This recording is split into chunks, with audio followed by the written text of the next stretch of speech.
Hoje, dia 27 de janeiro, domingo, caminhando para o final do mês, nos reunimos com alegria, porque é o dia do Senhor. Quem sabe não podemos estar lá no templo, com a comunidade, então em casa podemos fazer a nossa oração. Nós estamos no terceiro domingo do tempo comum, hoje com o evangelista Lucas, no capítulo 1, versículos 1 a 4, e no capítulo 4, versículos 14 a 21.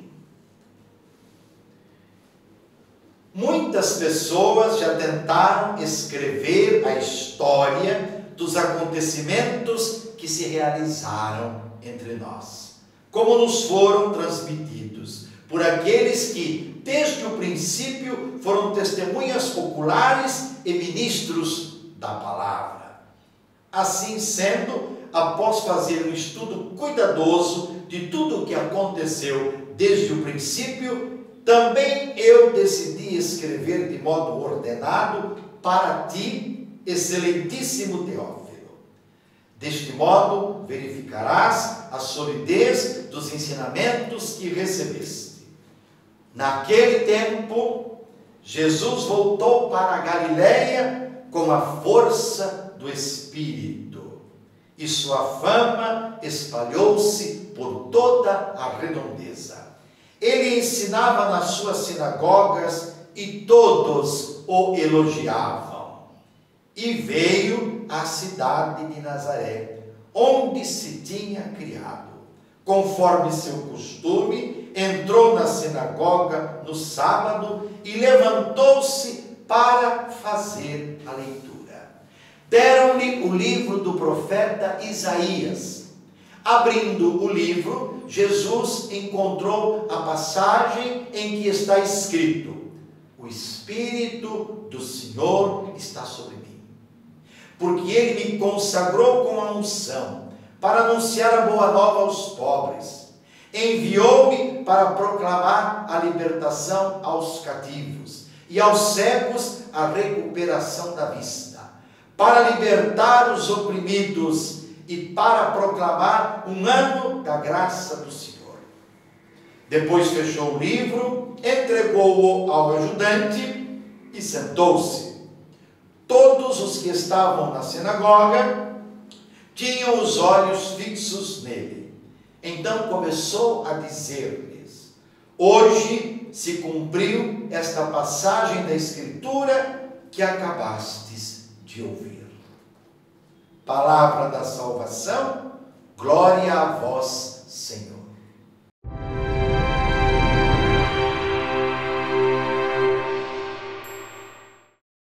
Meus irmãos, minhas irmãs, a liturgia deste terceiro domingo do tempo comum da nossa liturgia apresenta nada mais, nada menos do que o programa de Jesus, sua atividade junto aos pobres e excluídos do seu tempo, e a partir deles o anúncio do reino de Deus, que é para todos, todas as pessoas, todas as nações. A Eucaristia que celebramos é sempre a memória da prática libertadora de Jesus, levada às últimas consequências com sua morte e sua ressurreição, e que realiza-se no hoje da comunidade, na caminhada da comunidade. É o lugar para o qual convergem e se fundem o programa de Jesus e o projeto de toda a comunidade cristã. Tudo que a igreja faz brota da Eucaristia. Tudo que a igreja faz encontra o seu ápice na liturgia, na Eucaristia. O início do Evangelho mostra o trabalho realizado por Lucas e sua preocupação em não dizer qualquer coisa, aquilo que ele acha, aquilo que ele pensa, aquilo que ele julga que é importante, aquilo que lhe convém, selecionando partes do programa e da atividade de Jesus, como, quem sabe, muitos estão fazendo. Não.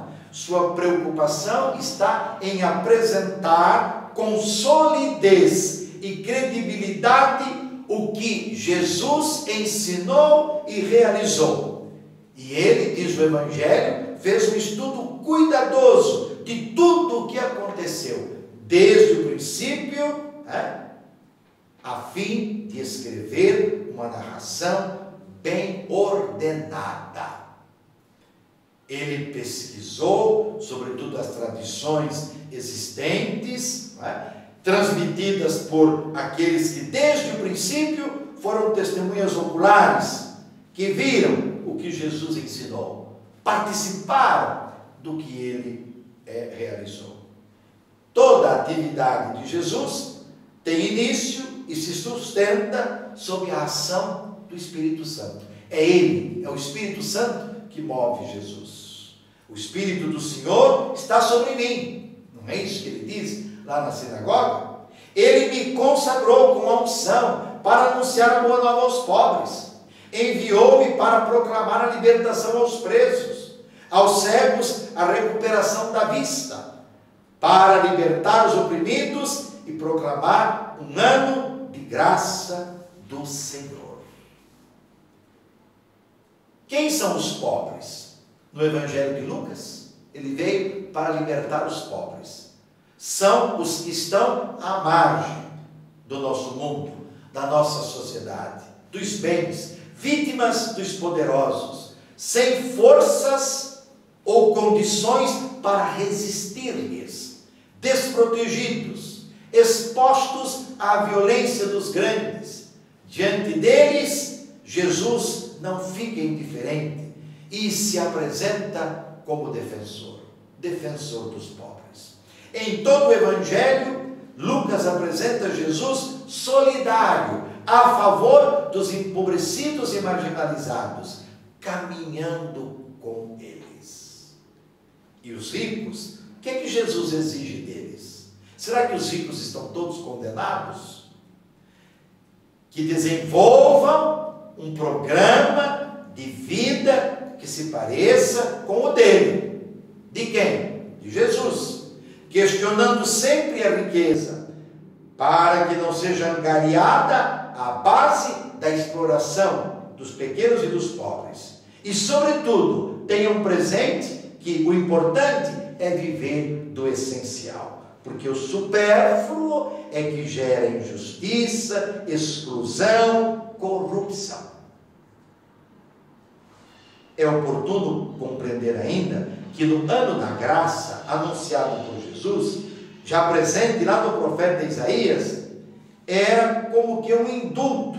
As terras hipotecadas ou roubadas pela ganância dos latifundiários eram devolvidas e todo o povo recomeçava a vida nova, porque a partilha dos bens voltava a regular as relações sociais. Essa é a grande questão, meus irmãos. A partilha dos bens que todos produzem, ela regula as relações sociais? Ou alguns têm acesso? E a injustiça, o acúmulo, fabrica tantos pobres. Faz crescer uma diferença assustadora entre as pessoas na nossa sociedade. Assim, a proposta de Jesus era que os pobres fossem reintegrados na sociedade, com a recuperação daquilo que haviam perdido, nada mais, nada menos, para viverem com dignidade, acreditarem na vida. A evangelização proposta pela igreja, a evangelização proposta pelo querido Papa Francisco, implica solidariedade, com estruturas econômicas que privilegiam a partilha dos bens, e haja mais igualdade, liberdade, dignidade para todos. O maior escândalo, o maior problema, o sofrimento maior da sociedade brasileira se resume na desigualdade. Quando vamos superar isso? É a comunidade cristã que tem o dever de atualizar hoje o cumprimento da Sagrada Escritura, não esquecendo, na sua prática, a prática da igreja, os últimos e os que estão à margem ou estão fora, não têm acesso, saúde, escola, moradia e assim por diante. Como a nossa comunidade encara o ano da graça do Senhor? Os pequenos gestos de partilha apontam nessa direção? Ou existe egoísmo dentro da nossa própria comunidade?